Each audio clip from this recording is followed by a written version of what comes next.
Alberto Tosto, un giovane di Naro, guiderà Forza Italia Giovani in Lombardia. Alberto Tosto si trova a Milano per motivi di lavoro. Egli ha ricevuto la nomina di responsabile dell'organizzazione di Forza Italia Giovani in provincia di Milano da parte di Luca Vassallo, coordinatore di Forza Italia Giovani.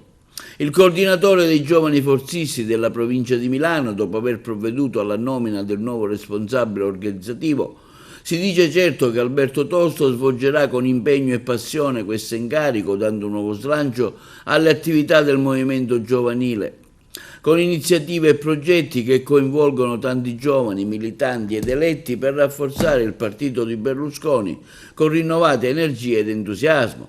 Alberto Tosto è figlio della geriatra di Naro Gera Destro, molto noto nel paese per la sua attività professionale e per il suo impegno sociale, oltre che per essere stata negli anni '80 la prima donna consigliere assessore comunale di Naro, dove l'anno scorso è ritornata a coprire la carica di consigliere comunale e attuale capogruppo. È figlio d'arte dunque il neoresponsabile dell'organizzazione di Forza Italia Giovani in provincia di Milano. Sicuramente anche lui riuscirà a ottenere brillanti risultati in politica e non solo. Per adesso inizierà col profondo dell'energia e l'entusiasmo che lo hanno contraddistinto nel percorso progettuale e operativo dei giovani forzisti nell'Interland provinciale e del capoluogo lombardo. Intanto ufficialmente il consigliere comunale Gera Destro aderisce al partito di Forza Italia al Consiglio Comunale di Naro con riferimento all'onorevole Riccardo Gallo. Chiedere la parola? Prego,